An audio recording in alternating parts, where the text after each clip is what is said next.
Welcome to Music Matters Podcast with Darrell Craig Harris, talking about all things music with celebrities, artists, music business insiders, and more.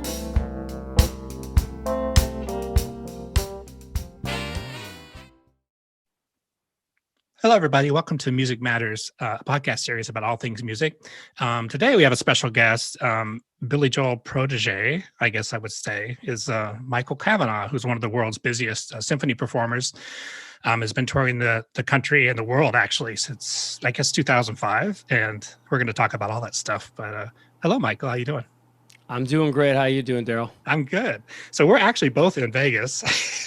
We are. We're just actually almost in the same part of Vegas. So you're like right up the street from me, but we're going to do our very Zoom. Close. Yeah, doing our Zoom meeting boogie. So when did you first move to Vegas?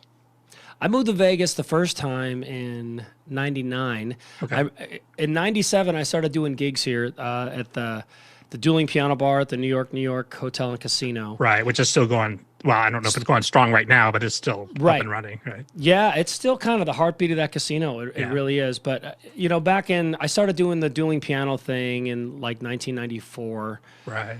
In Florida, and basically the gig in Vegas was more money, and back then I was scraping by. I was just trying to pay my bills back then. So I would fly out whenever another guy would take a vacation, and I would do the gig just because it paid more. And then eventually when a spot opened up, I moved here in '99. Where are you from originally?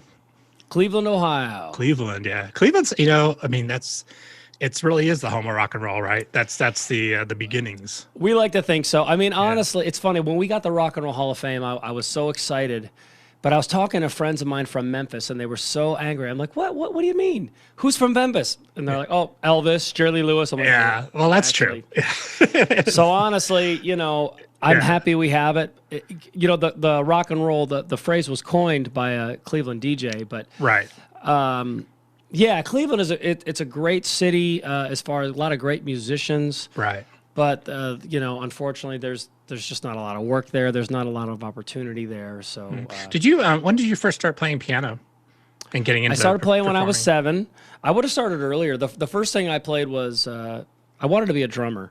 And didn't we it's all? Funny. Just the drummers are the coolest, right? You get to make the most noise, right?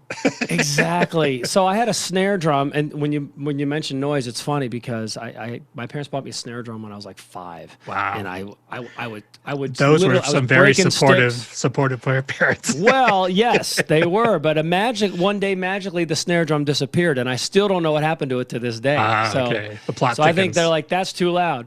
I was breaking sticks, and when I would break sticks, I would use Lincoln Logs as my sticks. Those are thick, right? So those are even louder. And then, my brothers played guitar and stuff. So, but my mom bought a piano for herself when I was 7, and I just attacked the thing. The first day I was all over it, trying to learn songs and write songs. And that's exciting. So you're sort of from a musical family to begin with, right? I am from a musical family. I'm the only one who was crazy enough to try to make a living at this, but Yeah, it's an interesting road, right? That's the whole professional musician. It's the only road for us, though. It's the only road. Yeah. It's kind of like, that's the thing. Like I always tell people, like they ask me about their kids wanting to be professional musician and that kind of thing. And I'm like, if you can't possibly dissuade them from that, that's the only time they should really pursue it because it's so challenging, right? Yeah. Well, my daughter, she's so talented and tremendous singer. Great singer.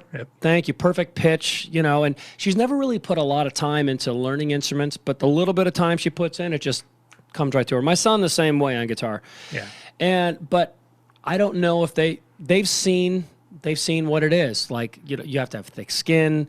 You have to, because if you get 100 compliments and then one guy tears you down, what's the one thing you're going to remember? Yeah, and as artists too, we tend to be sensitive to that stuff, even though we try to pretend like it doesn't matter. It sort of does, and that's one of the things with social media. Yeah, the social media thing has really brought that to the forefront, right? Man, well, the social media thing and the performing live on YouTube and Facebook. Yep. It's weird. Like if somebody requests a song, back in the piano bar, somebody wrote it on a piece of paper and. I could read whatever I wanted to. Really. And hopefully they give you a $10 bill to. Yes, yes, yeah. Otherwise, sometimes I just couldn't see it. Oh, sorry, I can't read it. That's funny. but the way I'm doing it now with all the gigs being gone, if somebody wants to hear something or wants to say something, everybody sees it. You know, so it's a different dynamic, and it's easy to sort of throw stones when you're a little anonymous, right? Yes, it is. Yeah, we know that. We all know that story. So, Yes, we do. So moving from Cleveland to Orlando, that must have been a big move. Obviously, it was the Blazing Pianos is where you were performing, right? Is that Disney World, or where's that at? It was actually owned. It was half owned by Universal Hard Rock Cafe at the time. Oh, okay. And the way I got that gig, actually, I was on my honeymoon in '93 in Cancun, Mexico. Oh, nice. And at that time, I was just a struggling musician around Cleveland, just doing everything from a single, a duo, a trio, a band, whatever it took. The stuff that we do, yeah. We do, yeah, what we still do. Right. And I'd never really done the dueling piano thing before. I had heard about it, and it was really big in the 90s. Yeah, it was really rocking and rolling. Yep. It was massive. So I see this dueling piano bar sign when we're walking around Cancun, and I say to my wife, you know, I don't want to do anything business here, but for some reason I see an opportunity light flashing. So we go in, we're listening to these two guys play, and I've never in my life never up to that point and never since gone up to a professional musician and said, "Hey, can I sit in?" Because it drives me nuts when somebody says that. We've all experienced that. Right, when you don't know them from Adam, right? Exactly. So, but for some reason, that came to play a huge part in your career later, but we'll get there in a minute. It did, right? Yeah, it did. So I go up to him and I go up to the one guy. I said, "I'm on my honeymoon. Do you mind if I sit in?" And he looks at me like, "Okay." We're really good friends now, right? We're really good friends. Oh, that's funny. That's good. So I sit in and I think I play like Just the Way You Are or something, and because of my honeymoon, and they love it, and they say, "Hey, can you do another one?" And I do Crocodile Rock, right? And now they want me to stick around and they want to talk to me about moving to Mexico and doing the gig with them. Wow. I've been married now for a few days. Hey, honey, let's move to Cancun, which actually is not a bad thing, but no, depending. It had excitement to it because Cleveland winters are no fun. But yeah, exactly. I wasn't ready for that. Wasn't ready for that, but we kept in contact, and that guy wound up, becoming somewhat of a player / agent. And he moved to Orlando to open Blazing Pianos, and he called me a year later and said, "Hey, do you want to come to Orlando?" Yeah. And we decided, not that we ever, well, I never really wanted to leave Cleveland. My wife was fine because she hates winter so much.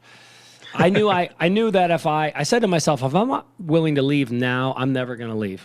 Right. And I'm going to be 65 years old playing in a VFW, and there's nothing wrong with that, but I knew I wanted to try to accomplish. Yeah, you're young and you're just starting out, and you got some fire under you, right? Yep. So we left and we did the Blazing Pianos gig. I did that for 4.5 years. Wow. In Orlando, and then eventually went out to Vegas. So how did the Vegas offer, the New York thing come about? Was it sort of the same Actually, thing? the same guy that got me the gig in Orlando. Yeah. His name's Van Walraven. And he's still a good friend, and he came out here for the same reason. It was another opportunity, and it was better bread. Yeah, and I think that's like the importance too, like especially for younger musicians that might be watching this, the importance of first of all being nice, and then making those connections. Because I have friends like you do that I met 30 years ago that I'm still working with, and that's so important. Oh yeah. Yeah, absolutely. And I would say being nice and just tell the truth. Yeah. If you can bring it and you've got the goods, then Yeah, and I've heard people tell me stories, and then they'll tell me the same story again and it has a different ending. Right. And whenever that happens, it's not like I'm not going to be their friend anymore, but I put a little mark next to their name, like they're a little bit of a BSer. The credibility factor, yeah. So if I need a guy for a gig, and I've got two guys, and one's a little bit of a BSer, and the other guy's straight shooter, I'm probably going to go with the straight shooter. Yeah, that's a good life lesson in general, right? Mm-hmm, it is. We all have those certain checkmark people. Doesn't make them bad people, but no, and they might be tremendous players. Right. But you got to play well with the other children. Yeah.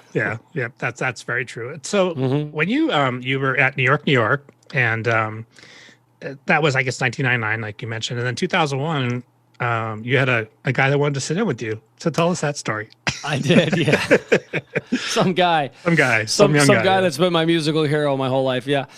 Well, It started with his tour manager, Max Loubier, became friends with a guy that was managing me at the time. So Max decided at that point he wanted to kind of stretch out his business a little bit. He wanted to work with some other artists. He'd been working with this person we're talking about, Billy Joel, right? For a long time. Which is a pretty good gig to be a guy as a manager of that guy. Pretty good gig. pretty good gig. Yeah. Yeah. So Max came out to see me, and I was, of course, nervous as can be. And Max and I got along really well, and we decided we were going to try to do some work together. Awesome. Yeah. So, and he was saying, maybe I can get you hooked up with Phil Ramone, which did wind up happening later down the road.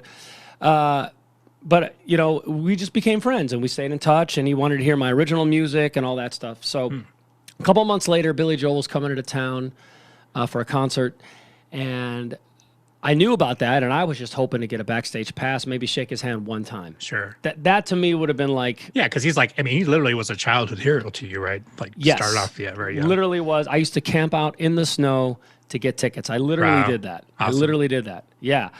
And that was...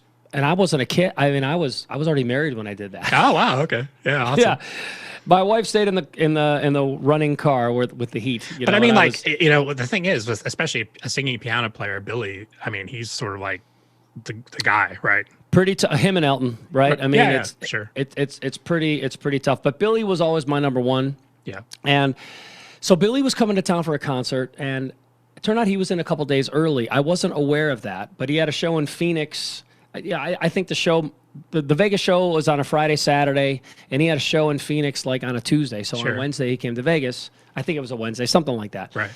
Ironically, it was. Well, I don't know if it's ironic, but it was Valentine's Day. But Valentine's Day has nothing to do with it. But it was Valentine's Day, 2001. Yeah.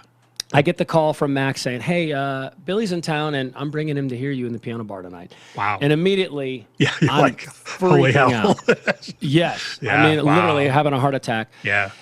So I'm calling the casino, and I'm trying to arrange security and all this stuff. And they're so cool about it because they deal with celebs all the time in Vegas, sure, right? Yeah. But in Vegas, it's sort of commonplace in a way, but yeah, you see, I mean, we've all seen everybody from. Whether it's Stevie Wonder or Steven Tyler or Batman walking around. You all sort of hope that some of them are going to come and hang and watch you for a bit, or yeah. But most of them just want a beeline to where they're going. Yeah, because it rarely happens, right? So exactly. So I'm driving very fast to the casino, and I'm told to go to the back, like where they have the loading docks, because Billy's not going to come in the front door. And, and he gets out of the car and he walks towards me, and there he is, and I'm freaking out, but I'm trying to keep my cool. And, and he's like, "Hey, nice to meet you. Relax. It's cool." He could tell because he knows who he is. He knows. Oh, he could tell. Yeah. Well, he could tell from my reaction. Right. He could tell just that I was freaking out a little. Yeah, of course. But I relaxed. I relaxed quickly. We're walking toward the piano bar, and he was asking me, about this place and what kind of music we did, whether it was. Sure. I mean, he didn't really know if we were playing. This. See, I'm not even good at that.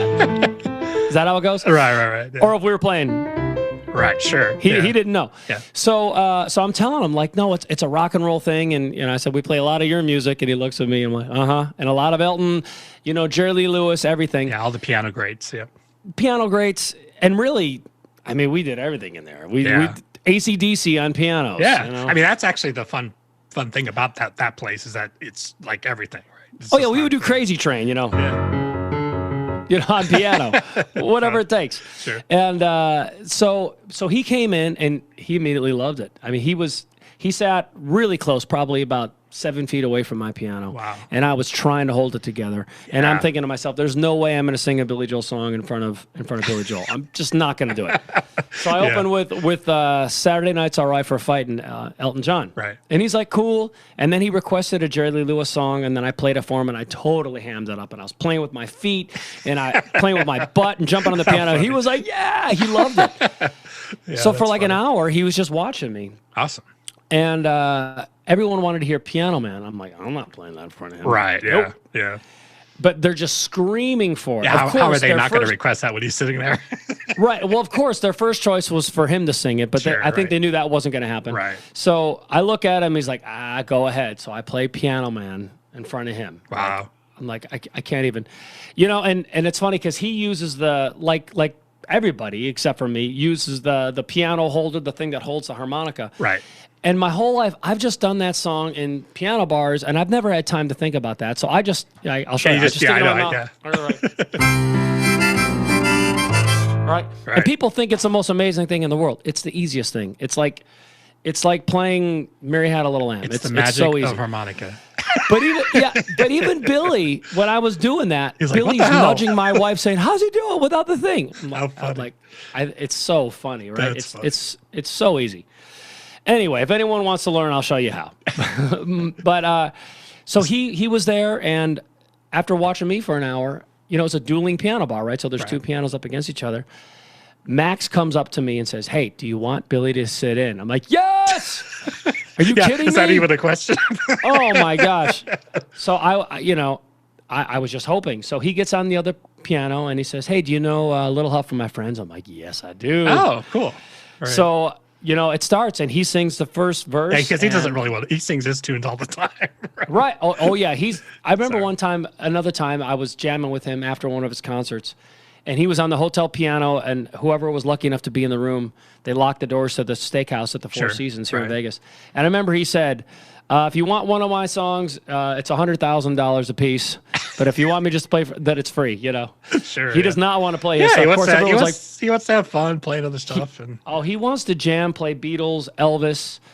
He loves Steve Winwood. He loves Cream. He loves all that type of stuff. Yeah. Joe Cocker. So we played a couple songs at the piano bar, and everyone's freaking out. And by now, we were trying to keep it from spreading throughout the casino, so there wouldn't be some sort of riot, right? But the casino started caving in. So around that little piano bar, he's still a huge star, but at that point, he's like on top of the world, right? Yes. I mean, he's a legend, but back then he was still probably even on the radio more than he would be now, right? So everybody knows who he is. And the whole place is starting to cave in, and we're surrounded by, I don't know, probably a dozen security guards. Yeah. And we finished the second song, which was Don't Be Cruel, Elvis. Oh, fun. And he comes up to me and he says, "Great to meet you, kid," gives me a hug and says, "I got to go." And I wasn't sure if I'd ever seen him again, but I was like, "You can kill me now." Yeah, I mean, sure. I'm good. And fortunately, I was invited to go to both shows over the weekend. Awesome. And fortunately, I was able to find subs at the piano bar. Right. Because I was supposed to work those nights. You're like, "No, I'm going to the show." Yeah. I'm like, Steve Byer understood. I'm like, "Steve, please." And he was cool about that. And, so I went to the shows and hung out with him backstage before the shows, after the shows. Wow. Right. And like I said, he was staying at the Four Seasons at the time. So and Billy, maybe I'm wrong on this, but he's known sort of being as a pretty private guy, right? He's not. Yeah, I don't know. I guess that's what I've seen from the public view of it, but I think he is more lately. I would say he's a private guy just because the paparazzi is who they are, intense, right? So, if you slip up at all, they're all over you, and they've never really been that. It's nice awesome that he let you into that inner circle. Yes, quickly. Right. I mean, that's the thing. I think like I said, the first minute I was kind of flipping out, but then I relaxed quickly. And once we started jamming together, you're just musicians, right? Then we were just musicians. Yeah. Really, people said, "Did you freak out when you played with them?" I said, "That's when I relaxed." Yeah, because that's sort of, in a way, for us, it's sort of the great equalizer. I mean, we've all had that experience where we play with big people that we thought we'd never meet, and after a few minutes, you go, "Wow, they're just guys." They're just guys. Yeah. They're just guys, right? I mean, very talented guys, but still, very immensely legendary, talented human beings. Exactly. Right? Yeah. They're still human beings. So I just totally relaxed. Awesome. And I stayed relaxed after that. So it was, it was great. And we became friendly. And it was a couple months after that, I didn't know there was any type of, Broadway show being worked on. Right. So this is the show Moving Out, which was, how long was that on Broadway? How long was your run? It was, including the pre-Broadway run, it was 3.5 years. But on Broadway, it was like 3 years and 3 months, something like that. But that's a long run on Broadway. Really right. Is. So that you had no idea that was actually even in the works, right? They were working on that. I had no idea. It certainly wasn't called Moving Out yet. Right. So Tommy Burns, he was Billy Joel's musical director. I mean, he's still with Billy. He's been with Billy for 31 years now. Wow. Tremendous guitar player. He played with Taylor Dane before that and some other artists. Sure. He's in all those Taylor Dane videos from the 80s playing the guitar solos, you know. Nice. Yeah, and just an amazing. Well, he'd be a great person to get on this show. He's we'll work on it. Yeah. I I'll see love if I can reach out to him. I'm friends online with Liberty DeVito, and I mean, the thing about that too in that era with Billy is that obviously he was a major star, but also the guys that were playing with him were all. I mean, especially guys like Liberty. That there was a lot of guys that totally Liberty, idolized. Richie Canada, and Mark Rivera. I mean, these guys are all friends of mine, and I'll tell you, Liberty, he brought. And Billy and Liberty had a falling out at some point. And, it's pretty well documented. Yeah. And I don't get in the middle of that. I mean, that actually went down during Moving Out. Because when I first started doing the Moving Out gig and becoming friends with all the Billy Joel band members, I was doing I did a corporate gig with the whole Billy band. It was Liberty, it was Mark Rivera, it was Crystal Taliaferro. She's another amazing. I don't know if you've ever seen Billy live, but she plays sax and percussion, and she plays bass and she plays accordion, and I mean she's nuts. She's like the ultimate utility, I guess, woman, not guy in her case. Right, and also puts on just a great show and great on stage. Yeah, great on stage. She's been with him forever. So we would do gigs together, and it was incredible. But Liberty, I tell you what he brought to the table. When you listen to the drum groove on Just the Way You Are, it's not a typical thing. Like he's doing the kick. On 2 and 4. Yeah, there was a Ringo Starr component to his drumming where Ringo. I mean, people they'll say I just saw some people talking about that with Ringo. Greg Bissonet's a great drummer and plays in his band, and he goes, the thing about Ringo is people discount him as a drummer, but you have to realize that his parts were the thing. And that's the same thing with Liberty. Like the stuff that he played on those tunes was incredible. Yeah, it all kind of helped bring that all together. He's a drum writer. I don't know, but he's a composer as well really, as being a drummer. Yeah. It really makes a difference on those records. It does. Yeah, it takes it to another level. And I think, that's the thing with him. His band has always been strong. Even, the current band as well. Killer. It's amazing. So his drummer now is a good friend of mine, Chuck Berge. Okay. He was a drummer for Moving Out. He was a drummer for Rainbow. He played with Blue Oyster Cult for a little while. I think. Yeah. Meatloaf, and he's a machine. But he's playing the parts that Liberty wrote. Yeah, because you have to, right? It doesn't. There's nothing else really would make sense, I think. Yeah. So you're putting together Moving Out. You move out to New York, which is obviously a huge thing with you and your wife, right? And my son at the time. Yeah. Oh, okay. Yeah. So your family's growing. What was that like? What was that experience like? You get this call and it's like a life-changing call. Yeah. Really, right? Well, so I get the call and I first thing I do is, I'm told I have to audition for Twyla Tharp and I'm embarrassed to say I didn't really know who she was at the time. She's a legend in the dance world. She did all the choreography for Hair and for the movie Amadeus and a lot of if you remember White Nights from the 80s, all the Gregory Hines stuff, she did all that stuff. Yeah, right? Legendary person. Yeah. Legend with New York Ballet and anyway, so. And this is not just a playing gig and singing gig; it's also an acting gig, right? Well, I didn't really know what it was. I mean, I was kind of the narrator through song, So I didn't have dialogue. There was no dialogue in the show whatsoever. Interesting. Okay, because I never saw the show, but that's okay. Cool. It was a different kind of show. So the band was on a bridge, 12 feet in the air, and then the dancers would do interpretive dance. So I would be singing about Anthony, who works at the grocery store. Right. He was one of the characters. Okay. And Brenda and Eddie, they were two of the main characters. And it's interesting because Billy's music is so storytelling, right? Right. So that it really lends itself to that kind of a thing. What's amazing is Twyla took all these different stories and made one story out of it. Right. That's what's amazing, and she pulled it off. So Brenda and Eddie, the first song, the first song was Still Rock and Roll to Me. And that was just to kind of set up the show. But after that, it was Scenes from an Italian Restaurant, which has Brenda and Eddie. And so they're a couple. And Eddie's best friend is Anthony, who works at the grocery store. They're best friends. So then at the end of the song, Brenda and Eddie split up like they do in the song. And then Brenda starts hanging out with Anthony from the grocery store, who's Eddie's best friend. So it causes this friction. So this is a good opportunity to ask you to play a little bit of that.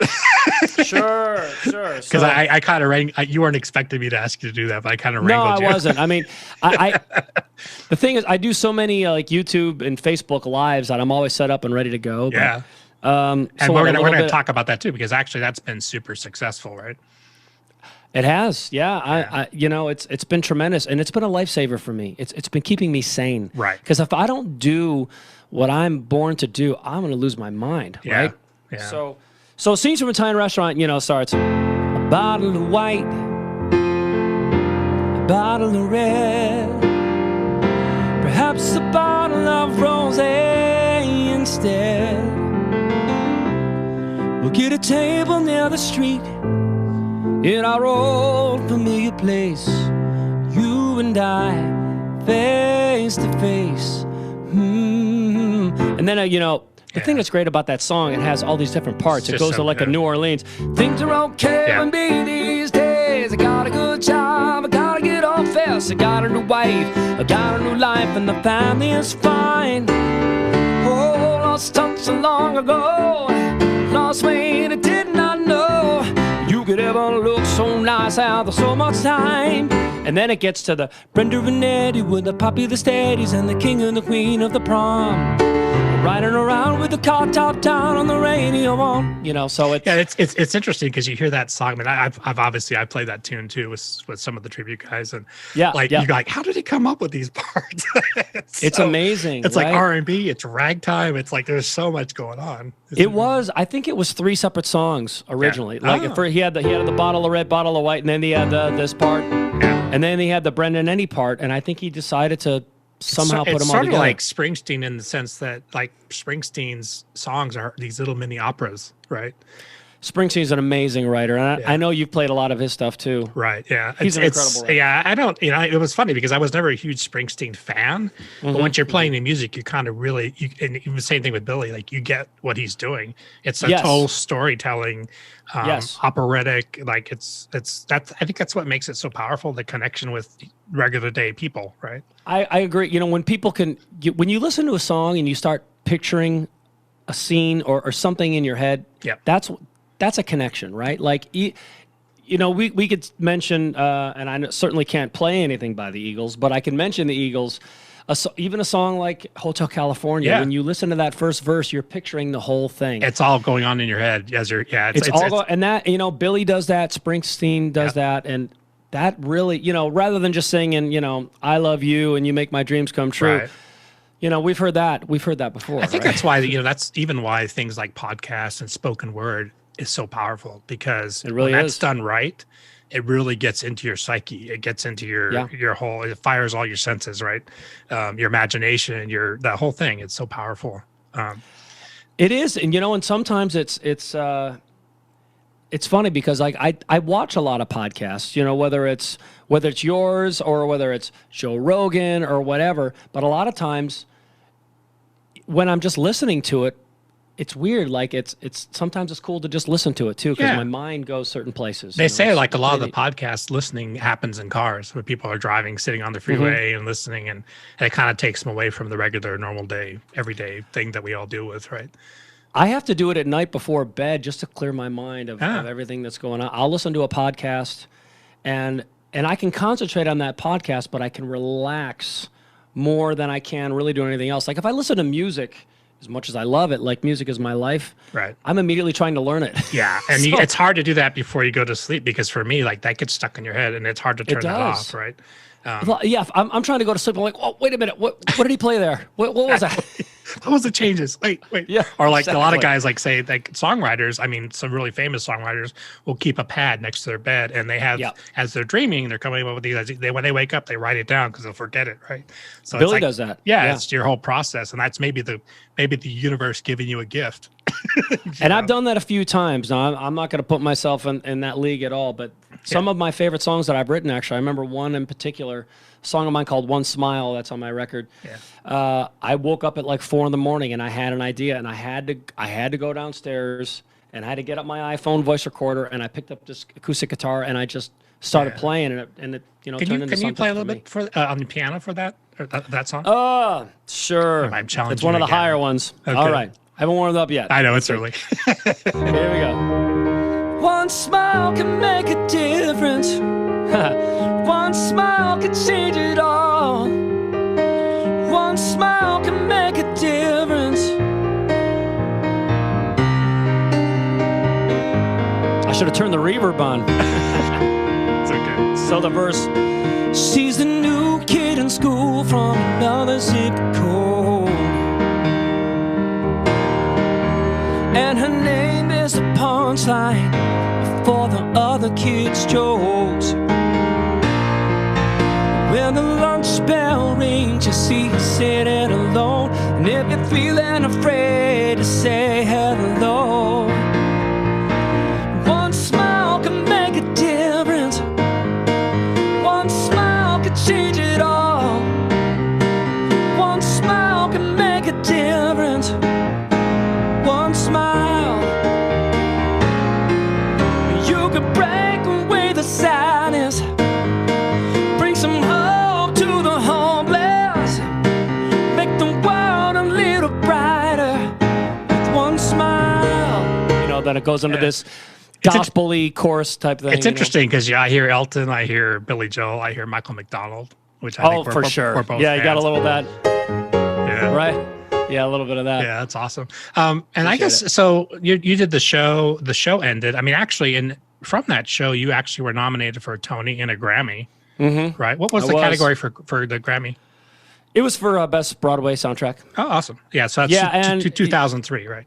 Yeah, and with most Broadway shows, they nominate the whole cast because the whole cast sings. It's more of it's an ensemble. But for me, it was more of an artist record. Like if you look up the Moving Out record, sometimes it'll list me first, comma Billy Joel, because I sang the whole thing. I sang every song in the show. So awesome. So it was great. We didn't win. I've said it a million times. Being nominated is fantastic, and I've heard that winning is even better. Yeah. It's interesting. I mean, I've interviewed through Jazz in Europe. One of the guys I interviewed was Bobby Sanabria, who's a really well-known Latin jazz guy, and I think Bobby now has like 11 nominations. But I mean, that's to even get nominated, and like you said, especially in that situation where you're actually personally nominated for a Broadway show is pretty amazing. It was amazing. I didn't think the Tony thing was going to happen because, there's not like a best singer category. There's not best musician category. It's all actor. So, I mean, I sort of acted, but I was really more like a narrator. So I wasn't sure if I would fit in, but luckily I fit in and I was nominated. And the Tony thing, especially, well, I guess Grammy too. It depends on who you're up against that year, right? Because if you're up against, I mean, you could be actually up against Billy Joel, or you never, you never know. We were up against Hairspray, which when Hairspray opened on Broadway. Now I know in Vegas it was flopped, huge, on Broadway. But on Broadway it was massive. So Moving Out won a couple of Tonys, but Hairspray kind of cleaned up that. Yeah, cleared. That's all right. Yeah, that's you know what? That's good company to be in. No doubt, and great people. I was friends with with Harvey and all those people. Yeah, that's awesome. So you started one thing that a lot of people. You have a lot of fans around the world with your symphony performances. How did that come about? Like, would you do after the show closed, Moving Out closed? You kind of had to look around and say, now what? Right? Was that kind of where it was at? I did. So when Moving Out first ended, as tremendous as it was exhausting. So I kind of wanted to take some time. And for the first 6 months, I just said, I'm just going to do some corporate gigs, and I wound up getting a ton of them at the time. Awesome. It was great, but I was still thinking like, what's my next chapter? Because you also want to do artistically. You want to figure out your footing. Of course. Yeah. So I was. My agency out of New York, they said, I want to see you sing with a symphony. Interesting. I was like, that sounds great. How do we make that happen? Yeah.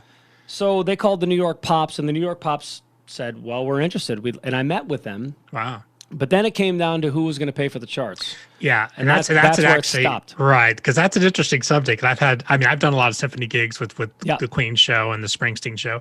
Yeah. And that's always the thing, because people tell me, I want to do symphony stuff too. I'm like, it's way more complicated than that. It really is. It really is. And you know, it's become even more complicated the last couple of years. But I think I think one of our roadblocks may be going away. I'm not sure if you know who I'm referring to. Yeah, I got you. I'm hoping they're going away. But anyway, so the first time I ever performed with the New York Pops, I did wind up. They did a tribute to the New York Yankees and actually to Neil Sedaka. Oh, and yeah. it was at Carnegie Hall, and they asked me to do a couple of songs. So the first time I ever performed with an orchestra was at Carnegie Hall. What a way to get broken in, right? Yeah, and Neil Sedaka's songbook is amazing. Tremendous. It's great. Yeah. So they wanted me to open it with New York State of Mind, so I did that. And then I did Bad Blood, which was a song he did with Elton John, which was fun. And then a lot of other people came in. There were a lot of guest singers, a lot of Broadway performers. Right. John Lloyd Young was there, and I think Sandy Patty was there. Yep. And I wound up doing that same gig. It was either the next year or 2 years later at Carnegie Hall, and that one Tony Bennett was on. Wow. So I remember for that one, I'm trying to remember. I think I did Moving Out at that one. And Tony came out and he was a surprise. He did Fly Me to the Moon. Yeah. And we were all good. on stage with Tony. All the it was like the special ending where all of us that performed earlier were sitting on stage, and then he came out and he did Fly Me to the Moon without a microphone. It was just him and his piano player. It was incredible. He filled up the whole place. Right. And out of everybody on the stage, he came up and he shook my hand, and I was like, wow. this is a moment right now. I'm like, wait, I'll tell my dad about this. And that was incredible. So, awesome. So that's a good way to start off your symphony career. That was a great way to start off. Carnegie Hall, But as far as like getting my own shows together, I will be forever grateful to the Indianapolis Symphony. They're the ones who approached my management first, saying, we saw Michael on Broadway.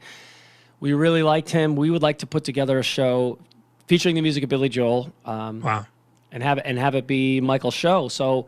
And they had all the arrangers. Actually, most of their arrangers were out of New York for Indianapolis, but they had everybody. And those Midwest symphonies actually, we've done the Ohio symphonies. We've done, we did the New York and Rochester and all that stuff. But like those Midwest symphonies are very supportive of not only classical, but pop. And they have a lot of guest artists come in, right? Oh, yeah. It was great. So we came in and we were green to the whole, this was in 2008. Sure. I was green to the whole thing. I'm working with the arrangers, and I remember our first sound check. We were playing so loud, and my sound man Jim Guthrie cranks up the subs, and these orchestra players are looking at us like they would kill us, right? Yeah. And we figured it out. That's a whole different world. It is a different world. Yeah. I used to tell my drummer Johnny, bring the Nerf sticks. Yeah. Bring the Nerf sticks. And we should tell people who your drummer Johnny is.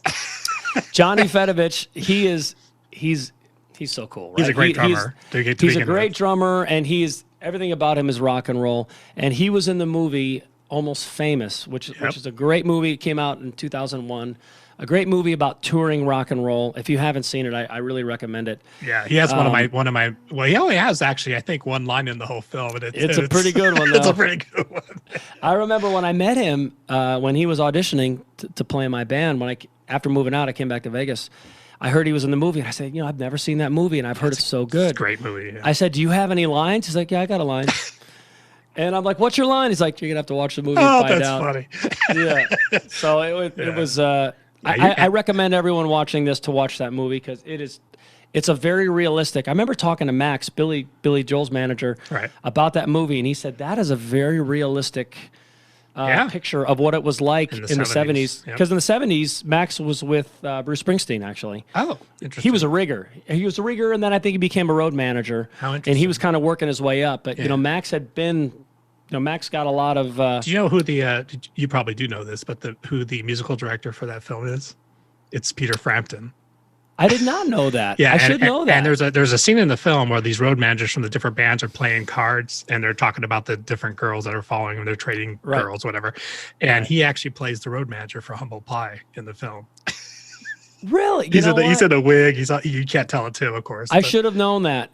Johnny probably told me that. Maybe it slipped my mind. But so anyway, what a great movie. Yeah, but you've had the same band forever, right? I've had most of the same guys forever. I put this band together in 2006. Now, Jamie Hosmer, who's a phenom, was not in the band yet. At first, I was going without a synth player because I'm thinking I'm a keyboard player. Yeah, so Jamie's a phenomenal singer and keyboard player. Yeah, he's amazing. He's playing with John Payne from Asia, I think. Yeah, and he plays with Santa Fe and the Fat City Horns, who are legendary in Vegas. Just a tremendous 15-piece, horn band. But so at first, I was working without a synth player, and then in 2007, I was like, I want to be able to get up from the piano and go to the front, and plus, I'd like to have all the synth parts in there. So I saw Jamie, and I was like, wow, the first time I saw him, he was playing with Clint Holmes, actually. Right, he was another fabulous, amazing singer. Tremendous, world-class entertainer. I mean, if you want to know how to work a room, go see Clint Holmes. Yeah, he's incredible storyteller, singer.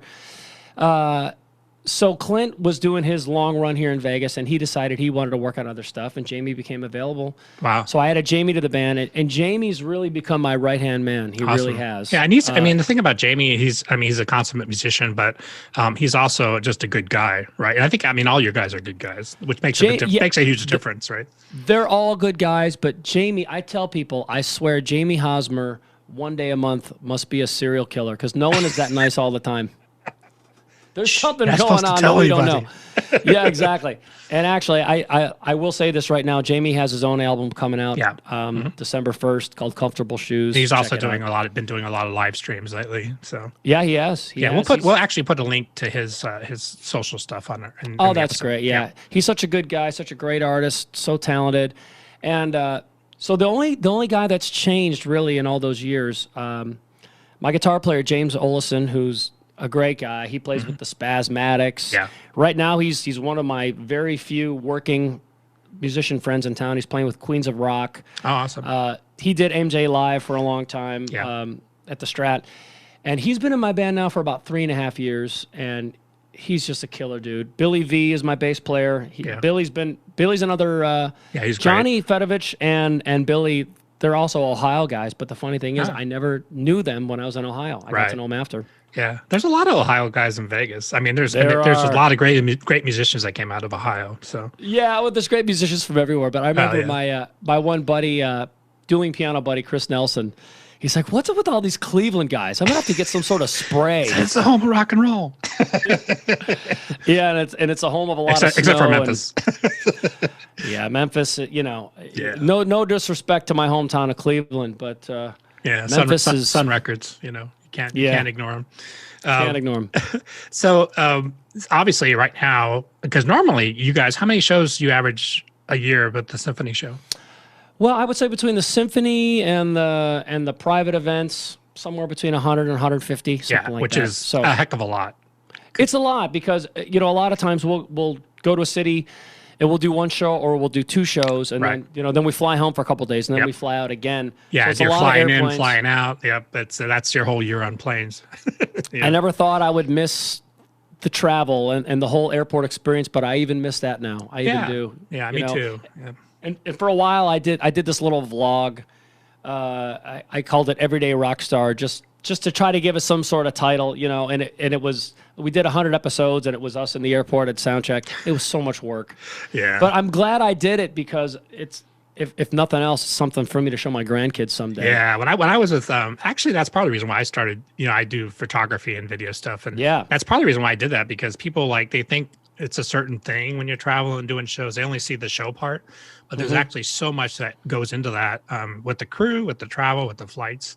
When I was with Gary Puckett, we were doing 15 dates a month, which was a lot. Yeah, that's a lot. A lot of flying. That's one hotel to the next, pretty much. Yeah. Living and out I was also his road manager, so I'm coming home, and it's it never ends, as you know, because you're running a business. It's a big business. So when you come home, you're doing advancing the next shows, and it's road manager. Yeah. That's a tough gig. That's a lot of stuff. I have two guys. I have my main manager, Greg Peters, and he's everything from, manager, road manager, accountant. Right. Everything, right? And then I have my production manager, Jim, who advances all the stuff. Yeah. And it's a big job. It's a big job, you know. And every time he has to call me and tell me, well, they don't have the piano you want. I'm like, okay, what do they got? You know, or they don't have a piano, or they don't have. Like I'm sitting on a drum throne right now, right? Right. Like I like them better than piano benches because I like to be up a little higher. It's more You'd be comfortable, amazed yeah. how hard it can be to get a drum throne. And like we'll be playing a major city like Chicago. Sorry, there's no drum thrones. What? Really? In all of Chicago? So I'm like, all right. So I get an Uber and I go to Guitar Center and I buy a drum throne. Here you go. Well, what's funny about that is people make fun of musicians for being like picky about stuff. But what they don't realize is like when you're doing that many shows a year, the last thing you want to think about is what you're sitting on, right?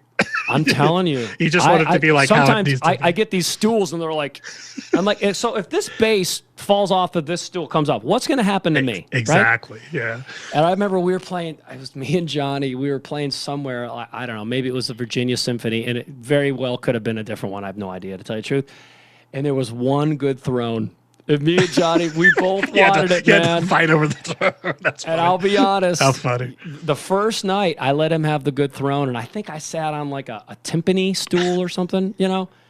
And then when it happened again, I was kind of like, all right, Johnny, you get me a gig and you get to pick the Yeah, it's payback. That's funny. Funny. Yeah, it's the little things that people. It's funny. People will think it's a big deal, but they think that we're crazy to make a big deal out of it. But Exactly. when we're performing, when we're going on stage and we're putting everything we have, Because all those little things become distractions, and you don't want them to. You want to focus on doing what's there for the audience, right? we're already like in different time zones, trying to wake up, Yeah. trying to get a voice together, trying to get my hands to cooperate. And listen, you can't, I'm not. And you're going on stage. You can't make any mistakes, so you don't need all the other peripheral stuff. It's, you know, and I'm not complaining because I would choose what I do 100 times out of 100 times. Absolutely. You know, I absolutely would. Yeah, But we're blessed to be able to do what we do. So there's no question. I mean, when we're on stage, you know, I tell people I play music for free and I get paid to stand in airport lines. that's you know? exactly. You've been doing your live streams because of the situation, and that's actually become really successful. We've been working on that a little bit together from the social media You've been helping me aspect. so much, man. I appreciate it so much. I mean, you've been a big ally, and you're really helping it catch on. I appreciate Well, the thing that. for me, what I like doing is, I mean, you're obviously very well established, but it's nice to help broaden your reach because there's people that still don't know what you do, and you're so good at what you do, and also the live streams are just they're quality and they're fun. And so how did that, what kind of motivated you to, I guess, obviously, because you want to perform, but you had to put all the lighting, you had to put the whole thing together. And Yeah, well, I got to tell you, at first I was scared to do it. Like I wanted to start live streaming, honestly, like 2-3 years ago. I wanted to, and I was afraid to because I literally felt like, okay, the whole world is listening to my monitor mix right now. Right, exactly. Yeah, It's you're so very direct, naked. Like, and I've gotten over it. Like, I mean, I just sang a few minutes ago, and then my voice cracked. Whatever, right? Because I've learned people don't mind you being human, right? Exactly. So, but it was flipping me out. Like our friend Brody, the same way. The first couple live streams he did, he was freaking out, and the guy is so good. Yeah. But there's a lot of technical stuff you can't really control. Right? There is when COVID first hit, right? Like just trying to get the setup together was almost impossible because you couldn't get any gear, you couldn't get anything. Yep. So I had my basic studio set up, but I'm like, okay, well, how am I going to get that online? So then I try to order this iRig thing for my phone, and I plug it into there. But it took me like, I don't know, 2 or 3 weeks to get that. Yeah, right. And it sort of worked, but there's really no way to see the level. So you either got green light or red light. Yeah. That's your level, right? Yeah. So if I'd have green light, people are like, it's way too soft, I can't hear you. Then I get it to the red, like, it's distorting. I'm like, Yeah, okay. because that's the thing. If you're going to do it, you want people to you want it to be a real authentic representation of what you're doing. Yes, right? because you know what? People don't necessarily know why they like something, or they don't know why they think it sounds good. Right. But they just know they like it or they don't. Yep. And I have friends of mine that do the streaming thing, and they have a messy room. I mean, like some friends of mine, God bless them, and they might be watching this. Yeah, we were just talking about that. But you know, it's you know, if you have a messy room, do a green screen, or just push your stuff out of the camera because like this desk looks totally clean. Because in that situation, it's all representing you, right? It represents you are. Who you are is. I mean, you're obviously you're professional, so that's part of your brand, and you want it to be like. I have my fake virtual studio here, but it's amazing. But it's that's all part of the deal. Yeah, it's all part of the deal, though, right? You had me full. Yeah. So when I started, I was using my phone. Like I was dealing with everything from like I would start the episode and then my phone would ring. Right. Yeah. You know. Yeah. And then I wound up getting one of my old phones, like an iPhone 7, and that didn't look as good. I'm like, what am I going to do? Do I do the whole DSLR thing? So I said, okay, I'll give it a shot. Well, now I've got to get this thing called a Cam Link, right? And you couldn't find those. Like they were all sold out. So this thing that's normally $100, I find some guy on OfferUp and I pay like $230 for a Cam Link. So I plug that in and it works. Now I can't get the audio routed the right way, and so it's been a learning process. Yeah, and I think everybody, because obviously the live streaming thing has become a huge thing during the COVID era, and I think sort of everybody. I mean, I went through exactly the same thing you're talking about. I'm trying to get it to work. Yeah, because I'm fortunate. Like I just got this new Shure mic, and I've been working with them since last year.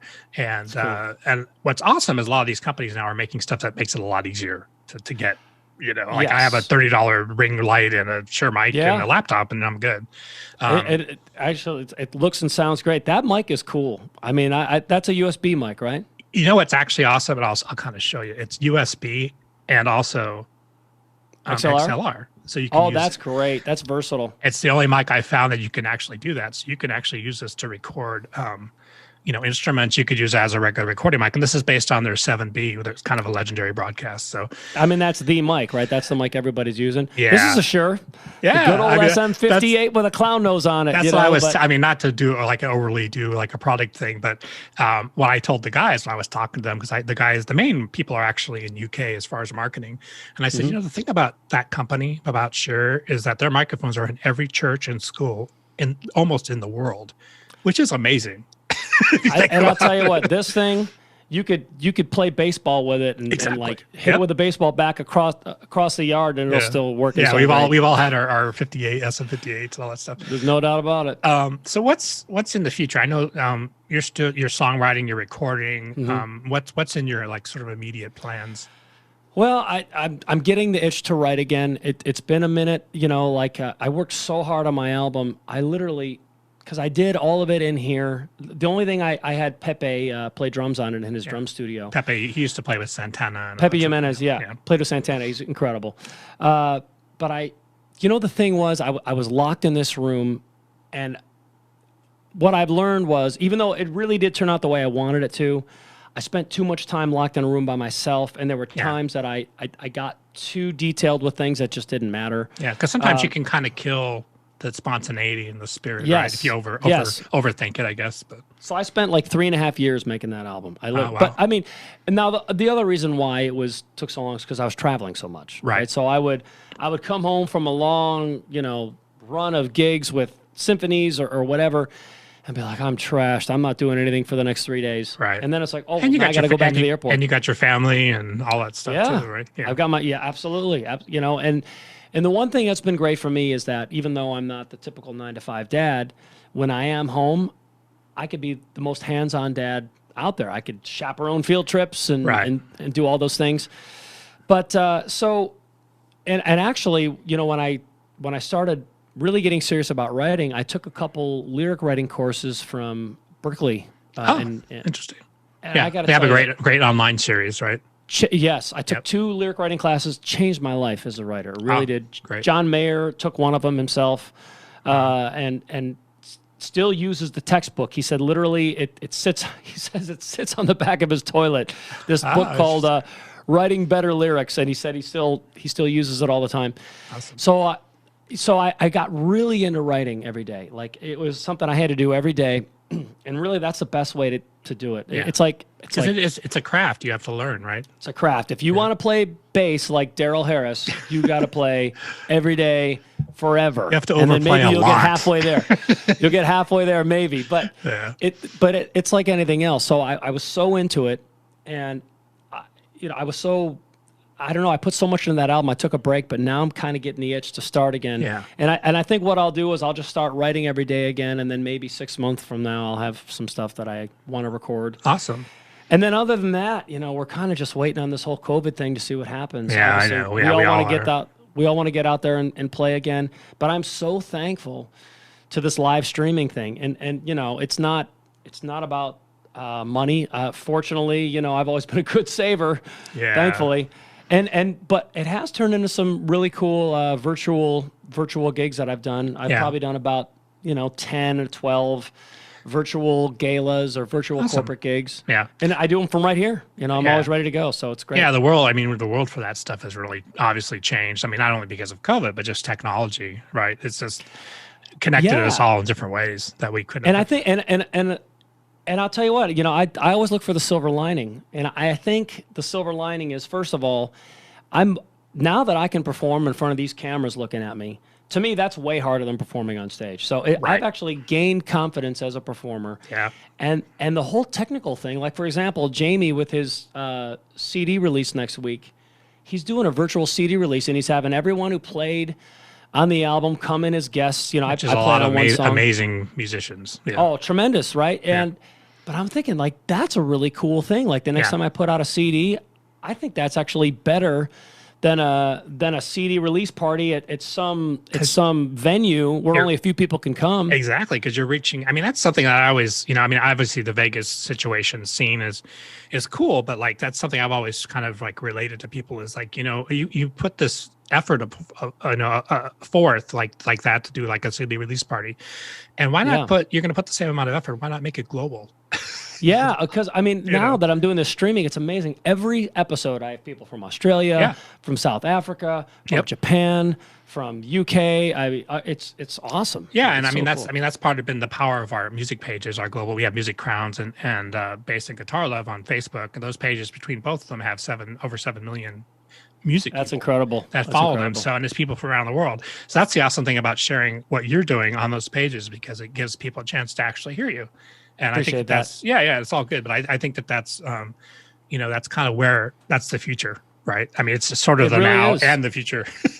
And I'm looking so forward to where I could, be doing a gig in Kentucky, and I can say, hey, everybody, it's great to meet you. If you want to get to know me even more, this Tuesday night, I'll be on YouTube and Facebook Live, and you can hear more about me, and more they can more follow you songs. and keep up with you. And you really build something, which I'm excited. So I'm very excited about combining. I would say when it comes to the future, I'm always excited about writing more songs, but I'm excited about combining this world that I've discovered through COVID and the world I've known forever of live performance and putting them together. I think it's going to be great. So tell us how people can find you online, like the live stream and all that stuff. Okay, so, my website is michaelcavanaugh.com. It's Cavanaugh with a C. And, I wish I would have picked an easier last name. I really do. But it's the name I was born with. What can you do? I know. Yeah, Darrell Harris. See, it's perfect. It's 2 first names. It's perfect. But anyway, so Cavanaugh, that's my last name. .com. And then on Facebook, if you type in Michael Cavanaugh, a picture of me is going to show up. And YouTube, the same thing. I think my video, I think it might be called Cavanaugh Video, but if you type in Michael Cavanaugh on YouTube, it's going to show up. And right now, every Tuesday and every Friday at 5:30, most weeks, sometimes the schedules change a little bit because of life. But in general, those are the times. And I go live and I take requests, and I really try to interact with the people. I would say about 25% original, maybe 10%. And you're playing guitar and piano and singing. Playing and guitar it's real and piano, fun. and every once in a while I have a guest musician. Now I've actually set up this other side of the studio for. It's really set up well. I've just added all the lighting and other monitoring. Yeah, and you have there. actually too. We were talking about that. You have your daughter who's a fantastic young singer. She really is. Yeah. She really is. So she joins me a lot when I can get her. She's 17. I know you got to call her agent and have her. Seriously, I'm telling you. But I'm gonna have Jamie Hosmer over here again pretty soon, Awesome. and I want to see how many people I can cram into this little room. Well, I mean, we got to be careful because of COVID, right? Right. Yeah. I've got a good 6 feet between here and over there, and I had to put some other speakers over there because it's funny. that short little distance of 6 feet affects the timing. It's crazy because I have my studio monitors here. Right. And I remember when Jamie came over the last time, he would be playing piano. I'd be over there playing guitar. And he's like, why is Mike dragging? And then we would switch. And I would play piano. He'd play guitar. I'd be like, why is Jamie dragging? That's funny. How funny. Yeah. Yeah. It's just little technical things, but I think, I know. I get nerdy. Sorry. That's okay. So we'll put links to Michael's, all of your social, how they can find you. We'll put some links to Jamie's stuff too, so people can find him. Do you want to play us out on the song? And actually, before we do that, think about that for a second. I want to thank you so much for joining us.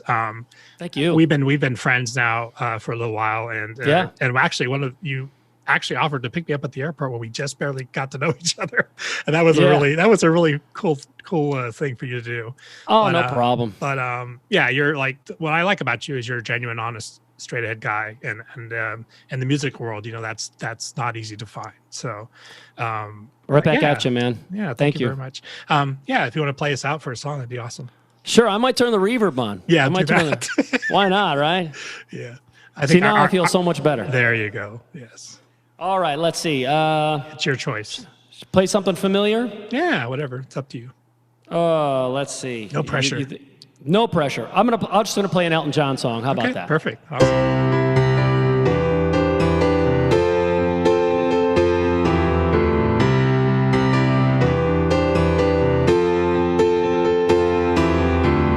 Don't wish it away. Don't look at it like it's forever. Between you and me, I can honestly say things can only get better. While I'm away, just how the demons inside. It won't be long before you and me run, peace in our hearts.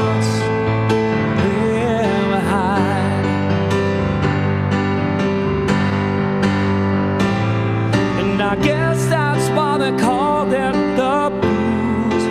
Time on my hands could be time spent with you.